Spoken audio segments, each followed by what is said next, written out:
Hey, Nique. You're on mute. You gotta unmute yourself. Hi. Hi, Nique. How are you? As soon as I said Gregory's in his own world, he heard his best friend's mom. Thank you. How are you? I am pretty good. I am That's ready to great. talk about this foolishness. I thought I saw a gun. It's crazy. It's crazy the amount of cases that we could have talked about. You know what I mean? The fact that it wasn't hard to find Right. cases on this topic was very disheartening. Yes. But this case here with Mr. Sanders it's something that's like no other. Like I actually started circulating it about a week ago with my group of friends, and I saw it on Sean King's page, and he said that out of 500 cases of police brutality and police killings, this was the worst one that he'd ever seen. And the Wow. fact that they didn't want to charge these officers with murder originally just really added to the fact of like just how terrible it was. I mean, seeing everything that happened from the video, I felt like it was murder, of course, because it was the excessive force. I mean, come on. The amount of times that they shot him, for one, and then for two, it was really, after going into it and digging into the case, digging into the officers, it gets worse. It gets worse. That police department, that city, the whole state, it seems like it's a culture. It's a culture with their police department, and no one's doing anything about it. And even when someone does, not much happens. Did you want to go ahead and cut into the video first? Yeah, let's show the video first, then let's have a conversation. Do you have the video queued up? I do.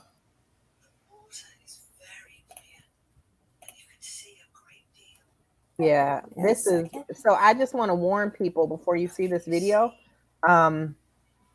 You know, this is uncensored. This is what's on social media, and prepare yourselves. Prepare yourselves. Prepare your hearts and your minds for it. This is real. This is recent. This is 2022 in America. You got it, Nique? Okay, I got it.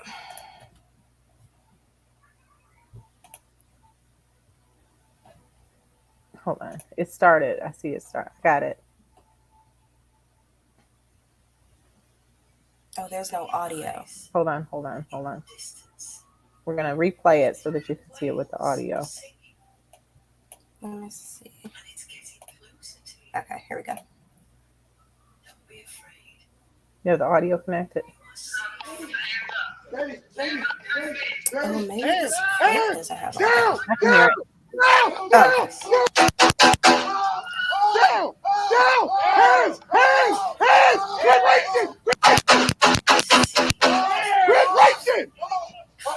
Quit racing! Stay down!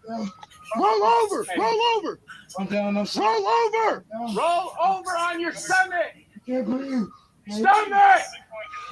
Hey, can you see this door? I can't. Okay. I got it. Go ahead. Yep. Hey, I'm back up. You go I ahead. feel like go ahead. this is the part where you can tell what kind of humans they are. Yeah. Get the door. I got him. Okay. Don't pull him out in the yard. Yep. Go ahead. Yeah. It's very obvious what happened. Very obvious his state. Yep. Look at how they're dragging his body. And his head is on the ground.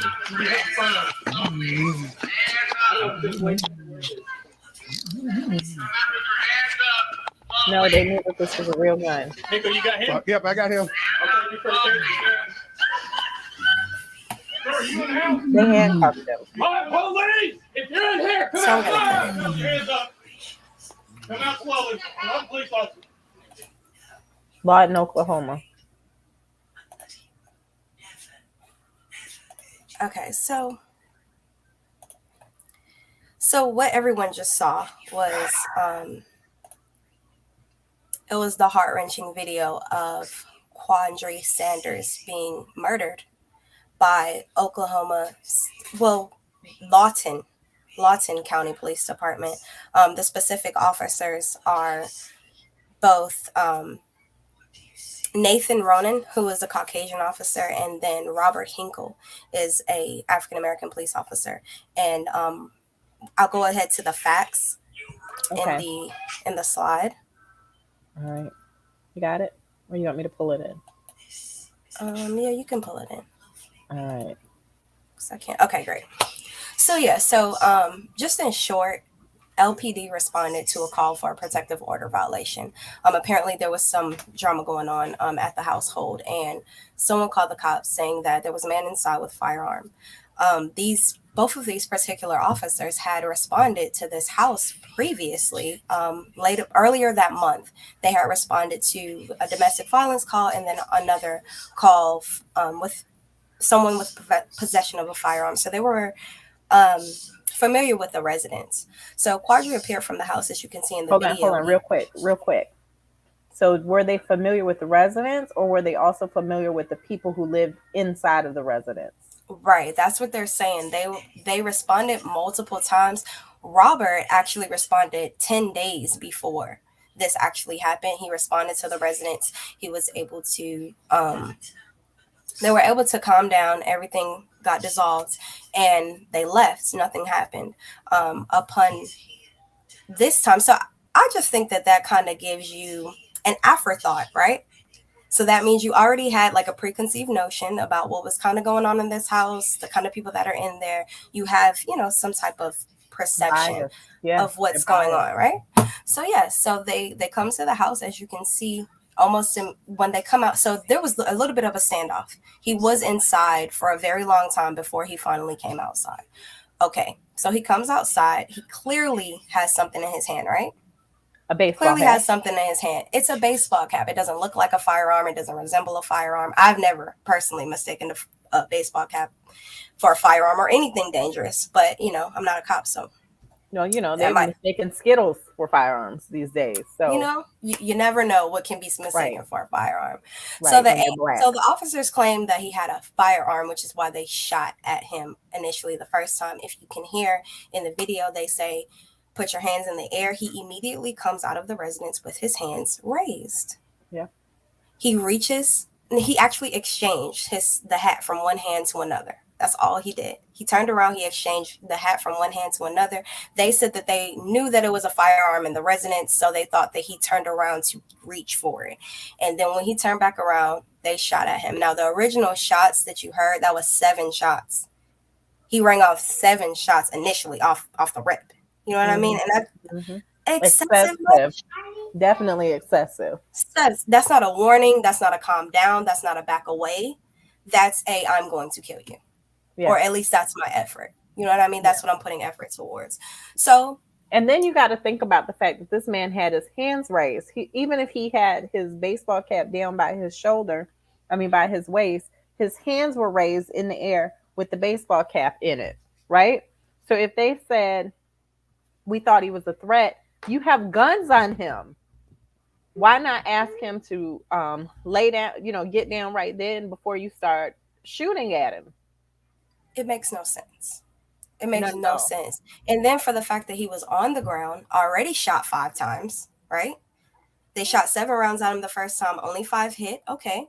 He's startled. He's still running off adrenaline. He's trying to pop up, show that, hey, I'm unarmed. There's nothing in my hands. As soon as he raises up with his hands raised again, they start to fire again. And that's when not only did Nathan Ronan fired, but Robert Hinkle, the African-American officer, also fired at him.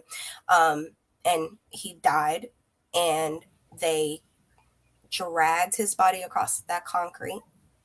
Yep. And I'll say this too really quickly before you go into that, because I sometimes say the white man, and I also say the black man. People are doing this. It's not a color thing, but it's also a culture thing. When they feel threatened, when they don't feel threatened, I don't think that these police need more budgets.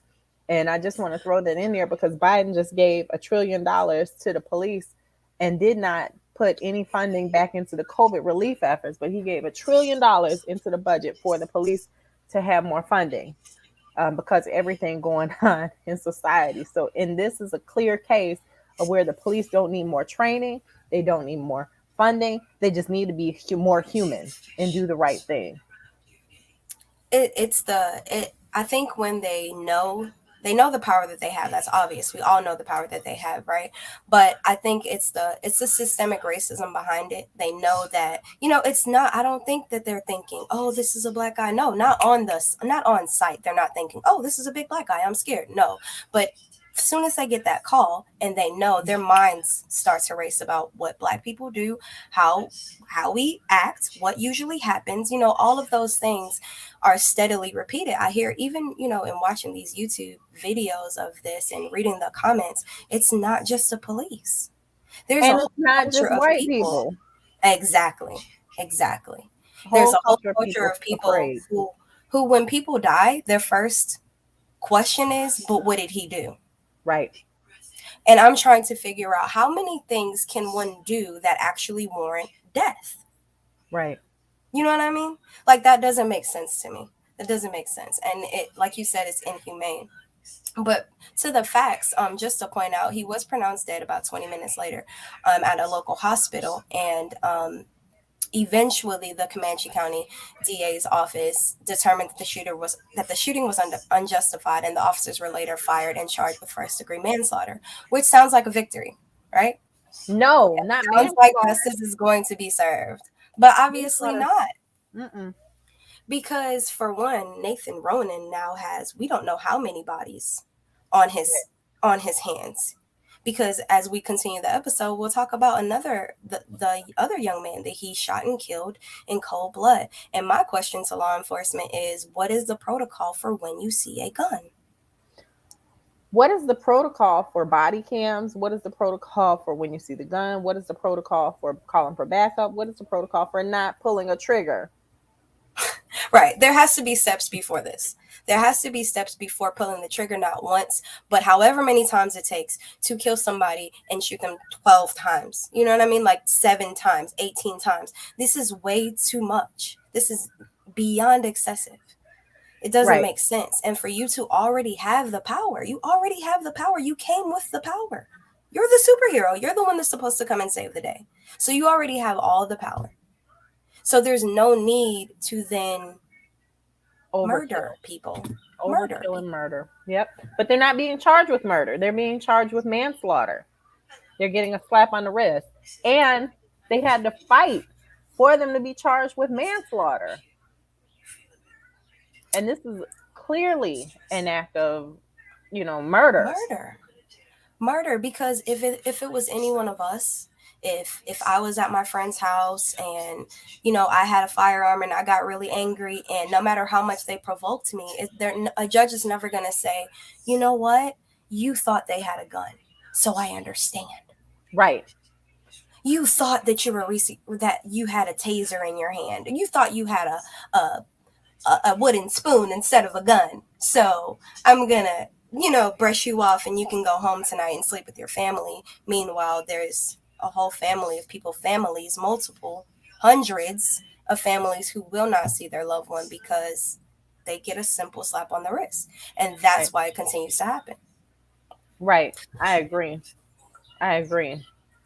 So, Robert, you're in the background. You think that we should go on to the next case, or should we show that video one more time?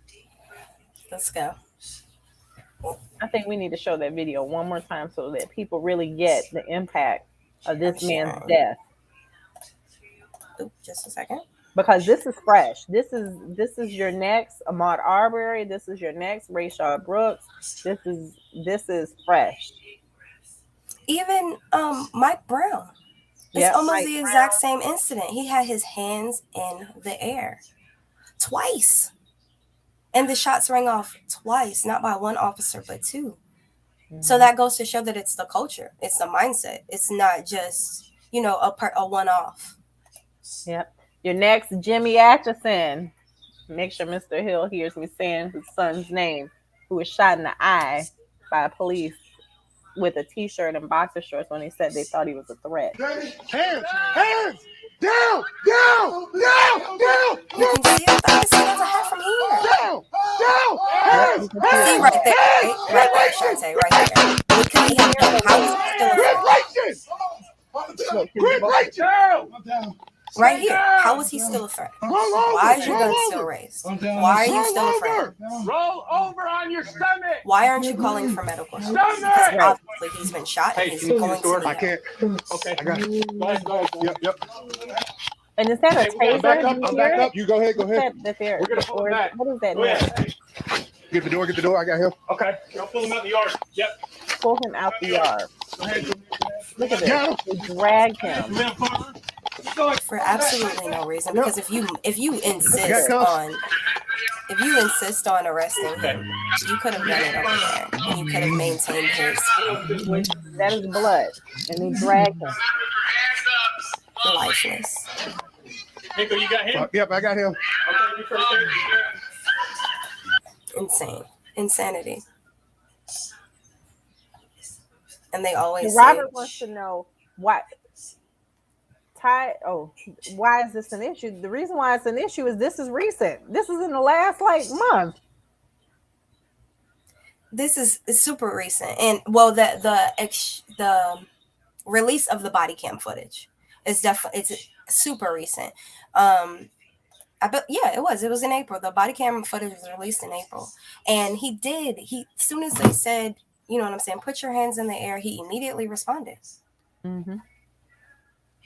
Yep. All right. So let's go. So like I said, my question is always, the difference between murder and manslaughter, I did want to point that out. So murder is the intentional killing of someone, and manslaughter is also the unintentional killing of another person. So manslaughter implies justifiable provocation. So what they're trying to say is, by saying that they saw a gun, thought they saw a gun, heard a gun, there was a gun in a 50-mile radius, by mentioning a gun, when you're a police officer, it automatically clears you, and it determines that that's the justifiable provocation. And my question is manslaughter the proper police protocol for an assailant when a weapon is present? Is that what the book says? Does the book say when an assailant is present, we kill them? I mean, when an assailant has a firearm, we kill them. Is that what the police handbook says? I want to know, because that's what all police people, well, not all, but a lot of them, I would hate to say majority, but a lot of them are murdering people when they see a firearm. So I just want to know what the protocol is. So there's been a lot, in this incident, we really should have looked at some of these cases of people who were non-people of color, because I know there was a case, I can't think of his name, but it was in Marietta, Georgia, where he had guns, the police had the whole building surrounded, and they were kind. They were like, we don't want to hurt you, we don't want to harm you, just please come out. You know which case I'm talking about? Yes, I saw the video.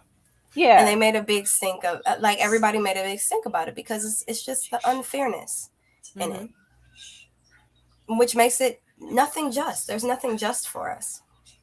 Right. This is Zontarius Johnson. I wanted to point him out because he was killed by Nathan Ronan. Exactly 12 months before Quadri Sanders was killed by Nathan Ronan. And of course, his mom thoroughly feels that if he was held responsible for her son's death, then obviously he wouldn't have killed Quadri. And wait, real quick, Nique, who was Nathan Ronan? Because we skimmed past their names real quick. Oh, okay. So Nathan Ronan. Oh, and that's another thing I wanted to mention. So when I was trying to figure out who was who, because they always picture them together, even though Nathan Ronan, who was the Caucasian police officer, even though he fired, I want to say 12 shots, and Robert Hinkle fired 4. But they're always pictured together. And get this, when I tried to Google them separately, you still get both pictures of them together. But specifically when I Googled Nathan Ronan, only Robert Hinkle's picture showed up. Wow. Singly. So I thought that was really interesting, because I'm like, wow, they're kind of trying to pin it on the black guy. That's kind of how it seemed to me, because he's being involved, and then you never know, later down the road you might even find out that his bullets never hit, or whatever the case may be. But I thought that was very interesting. But yes, Nathan Ronan is the Caucasian police officer. In this scenario, I don't know if y'all guys want to see the video. It is very short. Let's see it. So before I started, let me say that they pulled up on his birthday party. It was after his birthday party was finished. They went inside of the establishment, but he was outside already. They said they heard gunshots outside. When they went outside, there were gunshots going, and then they pursued on foot. So here is the video. Just a second. Oh, my screen is sharing. Oh, I got it. Hold on. All right. I'm going to fast forward it a little bit. You ready? Oh. You got rid of... Did you pull up another video? Can you see it? No. Oh, okay. Hold on. No, this is the one that I have. Remove that. Oh, Nique, where you at? I didn't kick you out the studio, y'all. Hold on, this is so not a funny topic, and we have to get Nique back. There she is. Nique, my apologies. I kicked you out. I just said, Nique, where you at? Video, guys. There you are. Okay. And here we go. Fired outside. Move it. Okay, so they hear the gunshots. Get the beast. Hey! Where's he? Over there! Him right there! Police, stop! Black male, gray shirt, black. So right now they're east. running I'm after hurt, Zantarius Johnson on his 24th birthday. After Hey! his birthday You better party. stop! You better stop! You stop! Can you identify yourself? Bravo 8, South 10. Hey! You're gonna get shot! I need somebody in the car. He's running eastbound in the alley. He's up. Hey! You better stop! You better fucking stop! Drop that! Dang. Bravo 8, shots fired by police. Stay on the ground! Where Shots else is he fired by police. supposed to go? Put your fucking... Roll to your right! Get away from that gun! Roll to your right! To your right! Right! So for the record, he does have a firearm. Give me a cuff. Go! You got long? Something, get it. Okay. But he told him. Did he know that he had the firearm? He knew he had the firearm because he just saw him shooting at someone else. Oh. So that's my thing. My thing is, so let's think back to murder versus manslaughter, right? Right. When you know someone has a firearm and you decide to chase them, you know what's going to happen. So if you're chasing them, are you chasing them with the intent to murder them? Because that's what it sounded like when he said, if you don't stop, you're going to get shot. Yeah.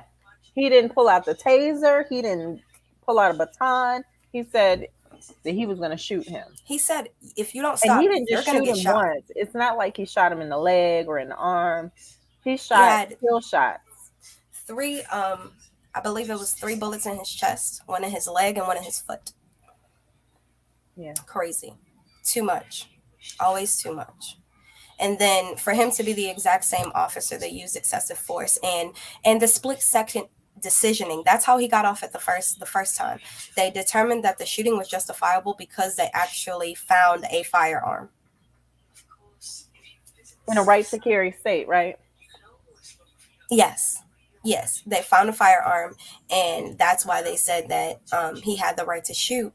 But think about how much time he gave him to even put his hands in the air, to turn around and face him, anything. He literally turned the corner and said, "Don't touch that," and started shooting. Right. For all we know, he could have been trying to remove the firearm from his waistband and throw it to the side. We don't know what he was trying to do. He never gave him a chance to do it. I agree. It's too much. Always too much. Let me see. All right. But it's very similar to because even when we do get the not the convictions, but the charges, you know what I mean? Even when we do get the charges, and sometimes even when we get the convictions, it's not really anything happening. Because look at Kim Potter. Yep. You ready to pull her up? Yes. Hold on. Where's she at? Headphones are done. I don't see it. She's hold on.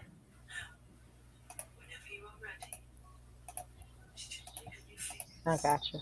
Hold on. Hold on. Whew. Cops are rarely convicted. When they are sentenced in their favor.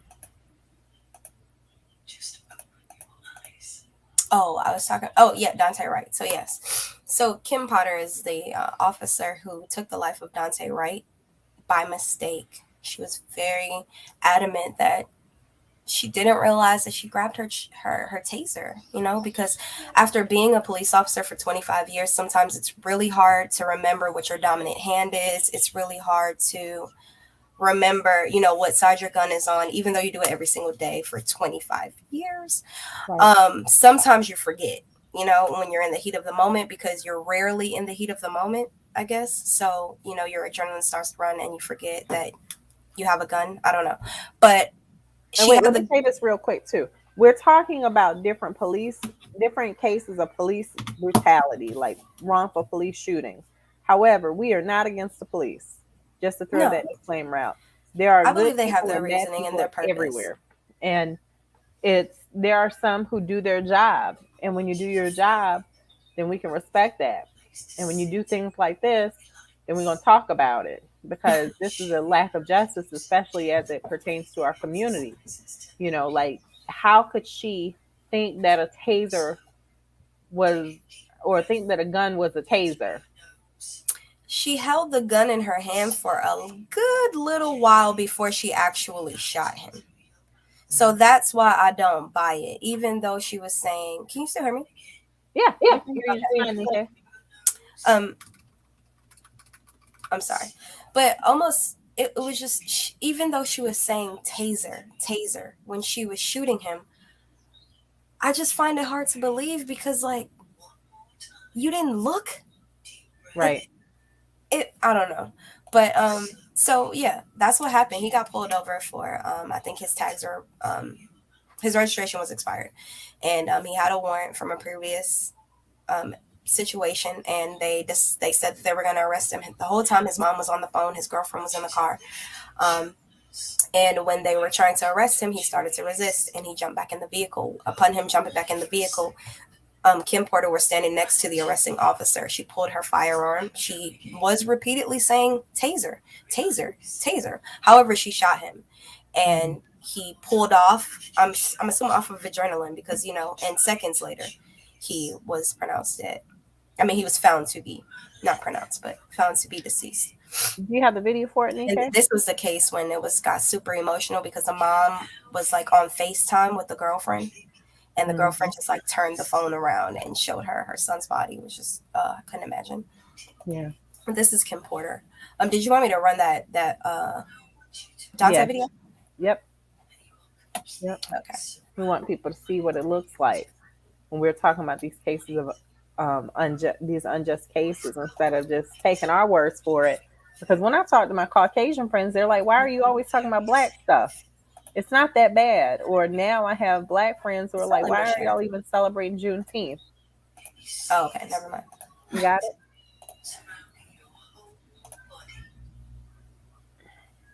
They'll be like, "Why are we celebrating Juneteenth? Look how far we came." So we have to sometimes remind people. Okay.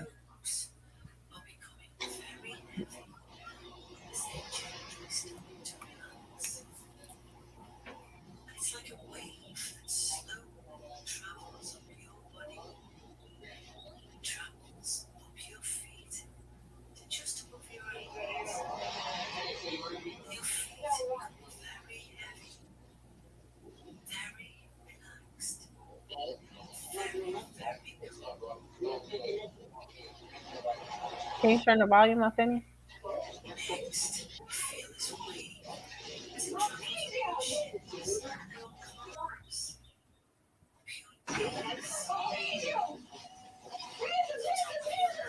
But do you see how long she had the gun in her hand before she actually? And now she's absolutely surprised. Oh my God, I shot him. And then later on in the video, she says like she starts to freak out. Like she's like, "Oh my God!" But when people are watching, I don't know. Yeah. I just I don't know. It's just disheartening to me. Like how many times does it have to happen?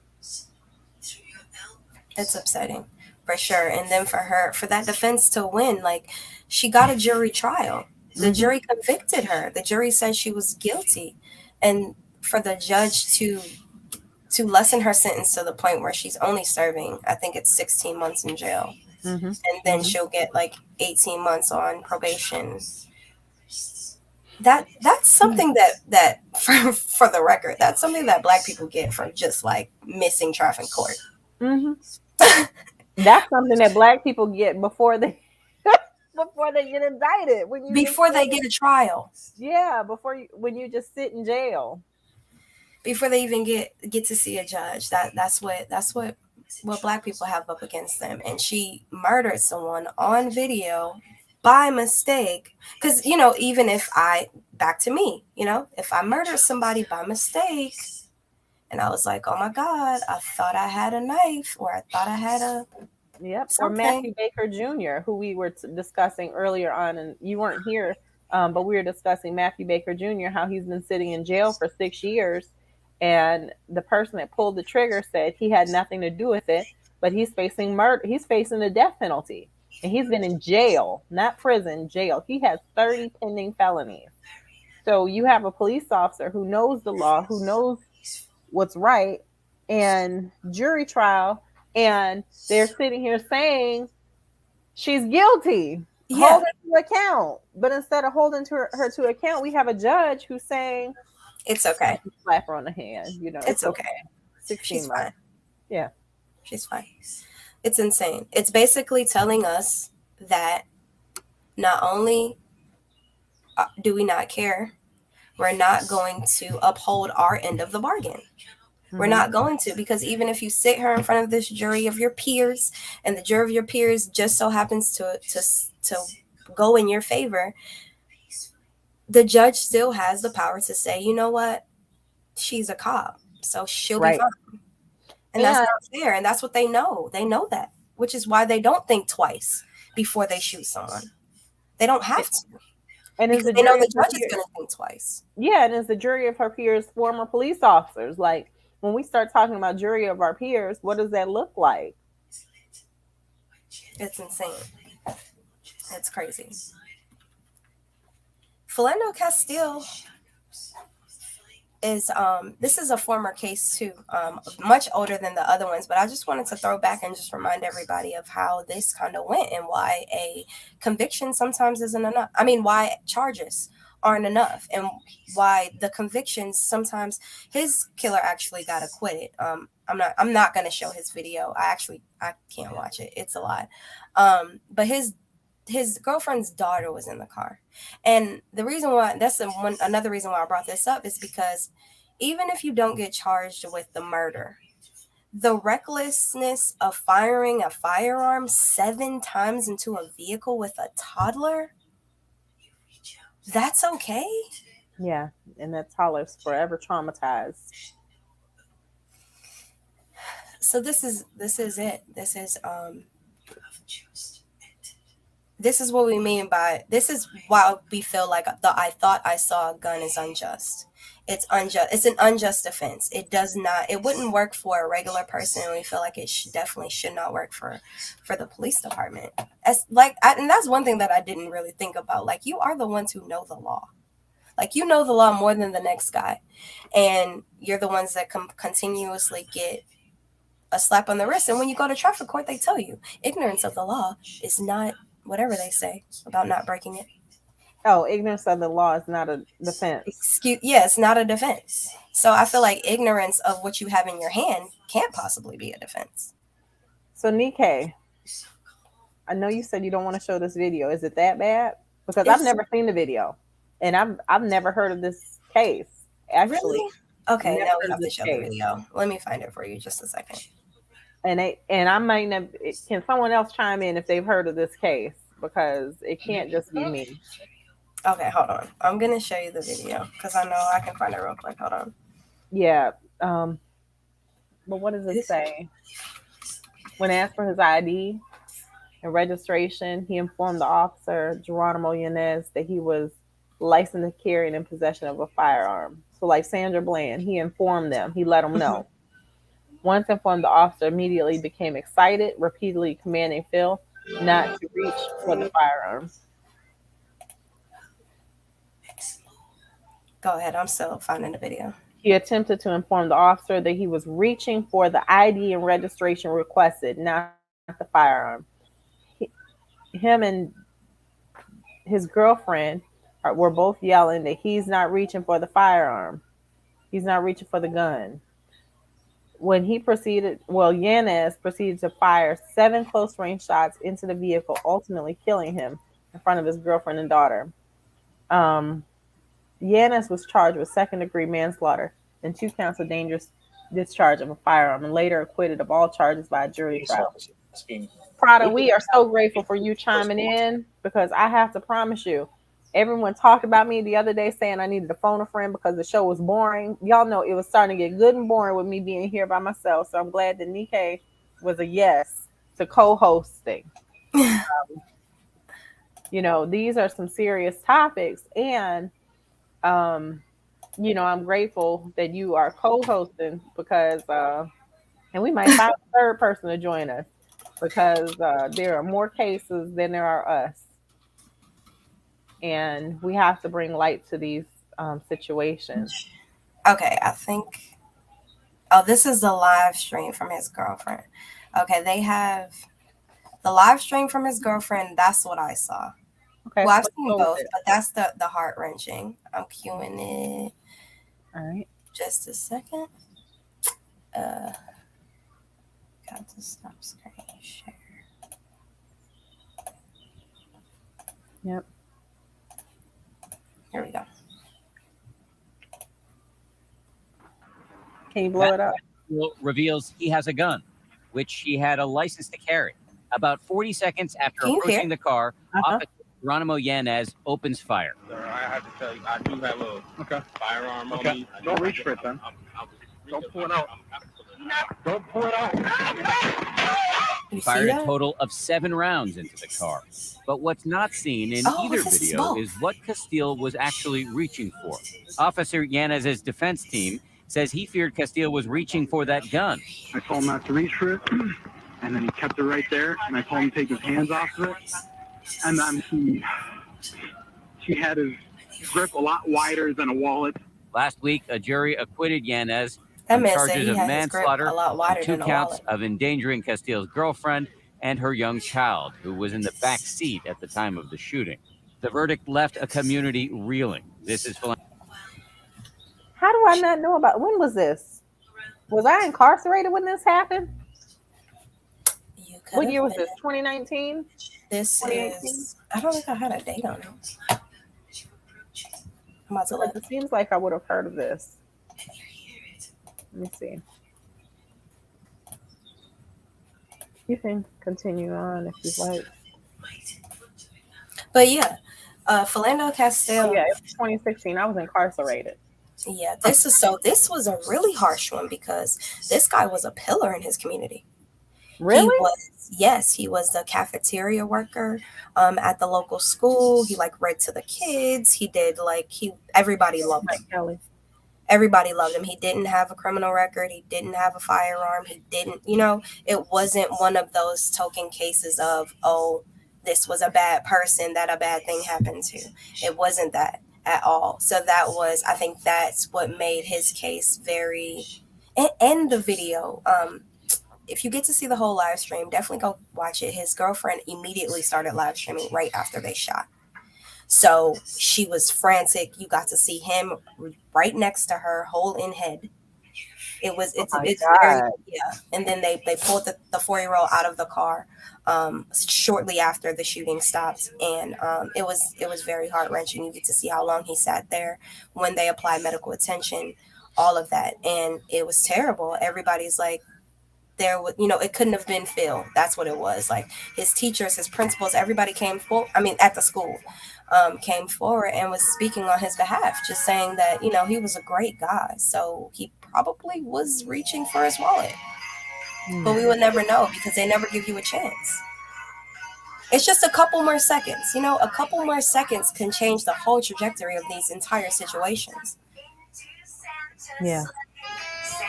Am I the only one that hears Christmas music? Oh, just a second. That could be. Like, I am not laughing at that, but I'm really trying to figure out where this Christmas music is coming from. I'm like, y'all know I live with bipolar 2 with psychosis. So I'm like, am I hearing voices? Did I take my medicine? What's going on? So I had to make sure I had to just check in with y'all. Luckily, Chief woke up when we have 15 minutes left.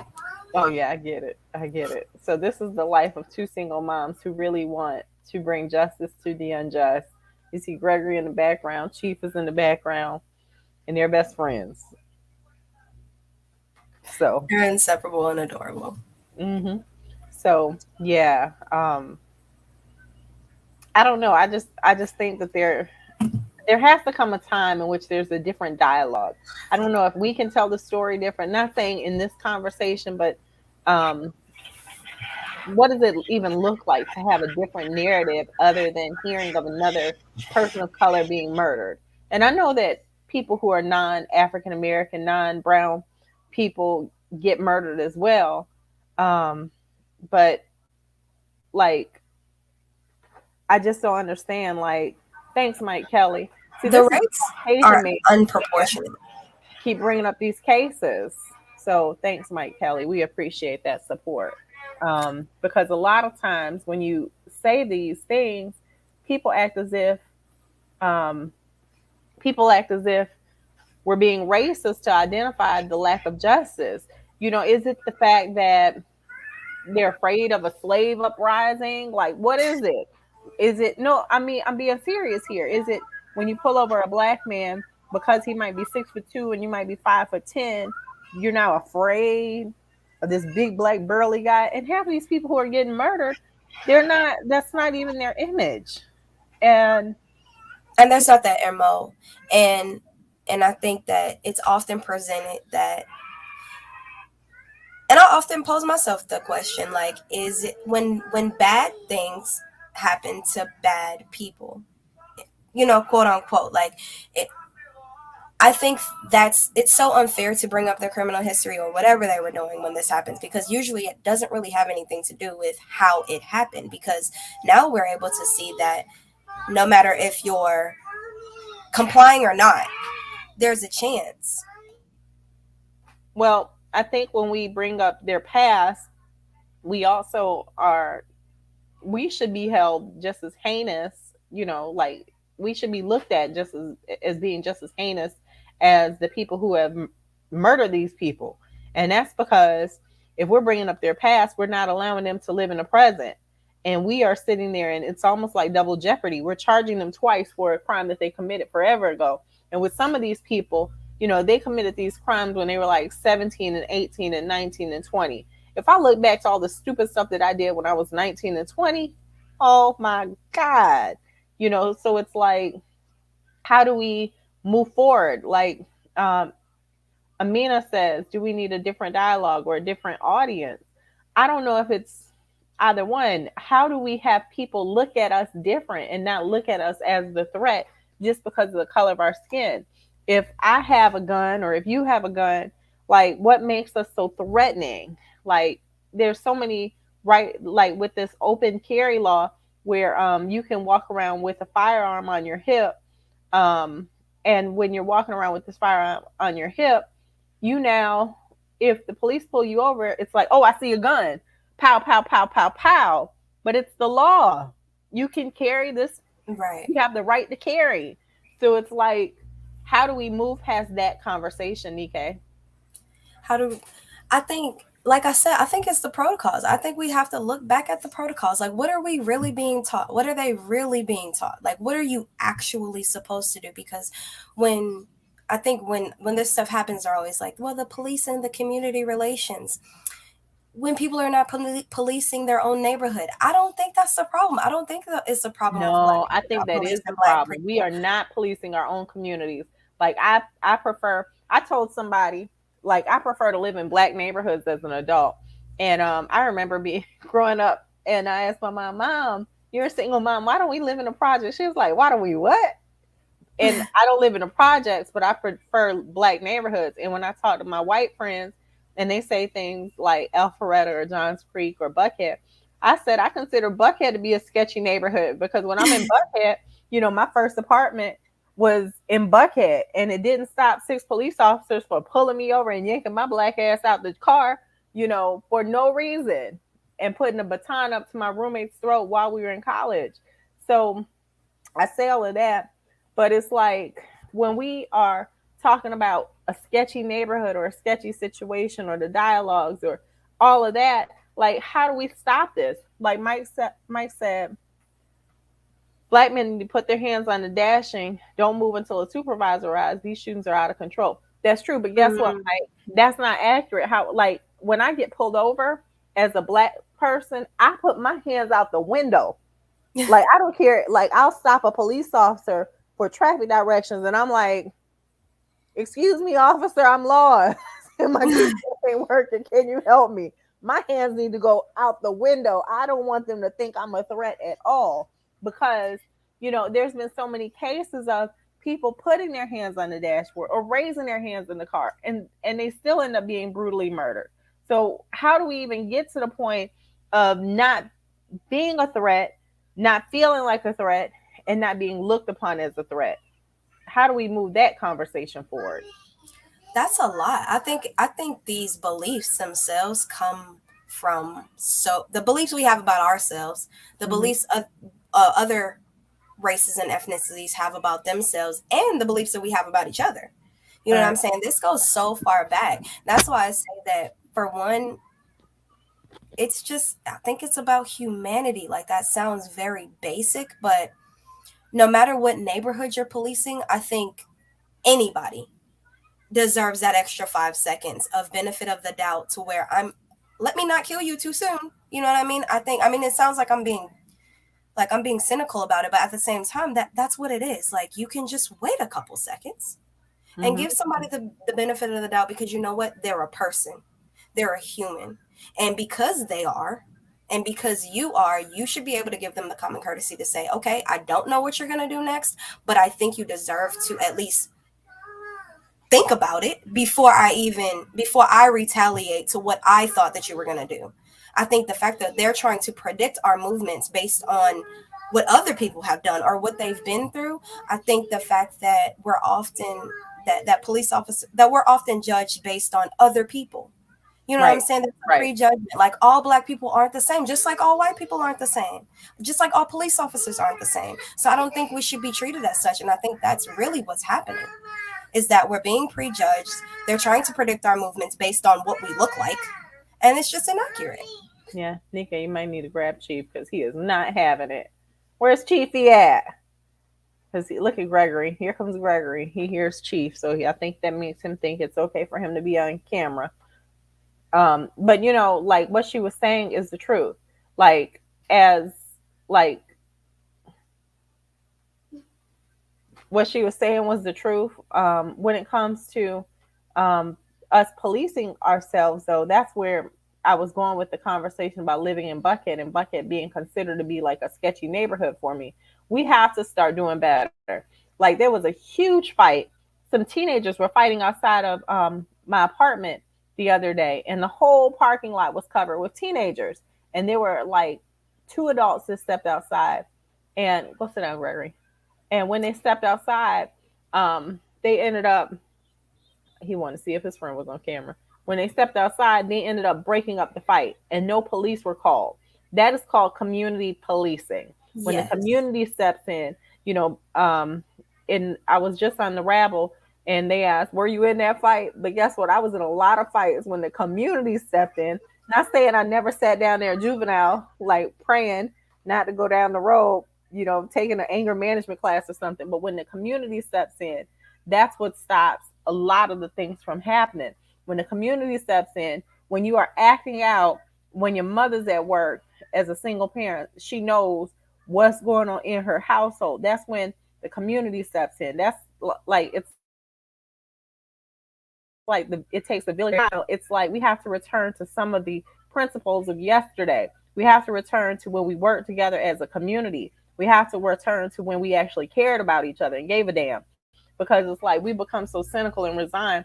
And nowadays, like when I was growing up, I didn't get that many spankings, but we were allowed to get spanked by someone that was outside of the quote unquote family. But nowadays, we got to make sure that these people ain't touching our kids.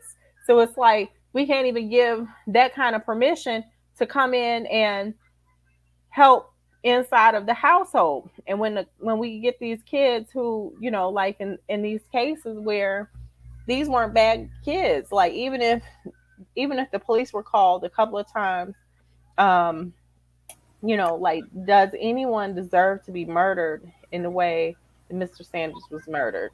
Exactly. It doesn't matter. It doesn't. I think compassion, I think humanity, and these sound like very basic principles, but that's the only way to kind of and you can't give people that type of stuff. People, I don't know. Like, I definitely don't have an answer, but I do just want to say that, the charges definitely aren't enough. We have to rally for our people. We have to support.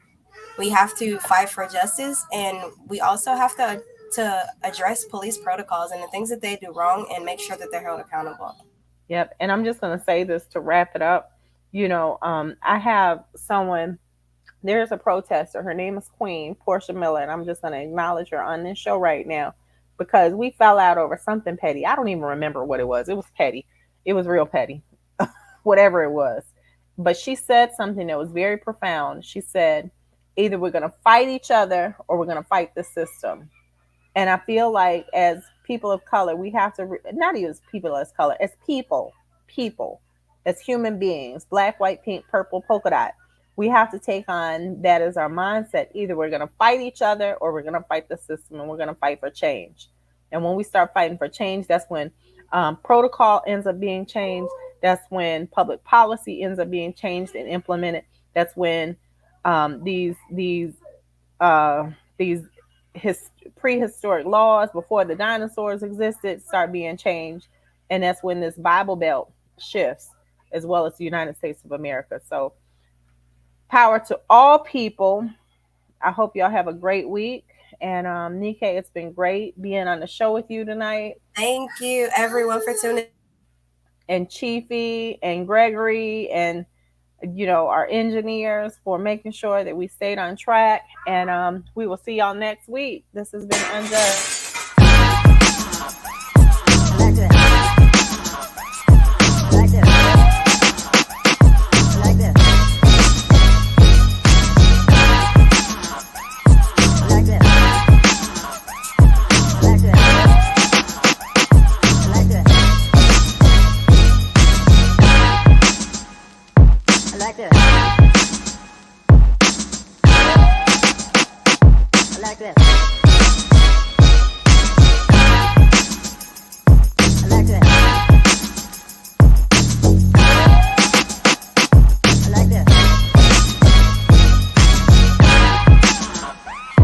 Like this.